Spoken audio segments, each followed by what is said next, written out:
जामनेरमध्ये HTBT कापूस बियाण्यांवर पोलिसांचा मोठा छापा. 1.95 लाखांचा मुद्देमाल जप्त, चौघांवर गुन्हा. जळगाव जिल्ह्यात प्रतिबंधित व बेकायदेशीर एचटीबीटी कापूस बियाण्यांच्या साठवणूक व विक्री विरोधात पोलीस प्रशासनाने सुरू केलेल्या विशेष मोहिमेला मोठे यश मिळाले आहे. जामनेर शहरातील एका घरगुती गोदामावर टाकलेल्या छाप्यात सुमारे 1,95,484 रुपये किमतीचे 1,096 एचटीबीटी कापूस बियाण्यांची पाकिटे जप्त करण्यात आली असून 4 जणांविरुद्ध गुन्हा दाखल करण्यात आला आहे. मिळालेल्या गोपनीय माहितीनुसार जामनेर शहरातील साईनाथ नगर परिसरात राहणारा दीपक राजमल चौधरी हा आपल्या घरात बेकायदेशीर एचटीबीटी कापूस बियाण्यांचा साठा करून ठेवत असल्याची माहिती पोलिसांना मिळाली होती.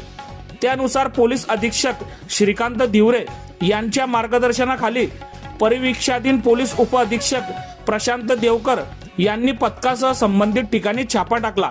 छाप्यात घरातील विविध गोदामांमधून दिव्या 51 आणि क्रिश 45 या जातींची एकूण 1,096 बियाण्यांची पाकिटे आढळून आली.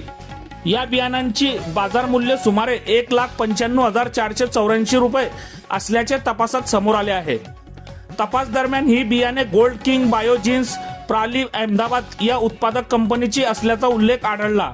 मात्र संबंधित बियाण्यांच्या खरेदी विक्रीसाठी आवश्यक परवाने, बिले किंवा अधिकृत कागदपत्रे उपलब्ध नसल्याचे निष्पन्न झाले. ही बियाणे शेतकऱ्यांना विक्री करण्याच्या उद्देशाने आणण्यात आल्याचा संशय पोलिसांनी व्यक्त केला. या प्रकरणी दीपक राजमल चौधरी, गुलाब आधार पाटील, भूषण पाटील आणि तुकाराम काळे यांच्या विरुद्ध जामनेर पोलीस ठाण्यात विविध कायद्याअंतर्गत गुन्हा दाखल करण्यात आला आहे. या कारवाईत बियाणे निरीक्षक रानू बळीराम देले यांच्या फिर्यादीवरून गुन्हा नोंदवण्यात आला असून पुढील तपास पोलीस उपनिरीक्षक अशोक नानाभाऊ कोकाटे करीत आहेत. जिल्हा पोलीस प्रशासनाने शेतकऱ्यांना आवाहन केले आहे की केवळ अधिकृत व प्रमाणित बियाण्यांचीच खरेदी करावी आणि बेकायदेशीर बियाण्यांच्या व्यवहारापासून दूर राहावे.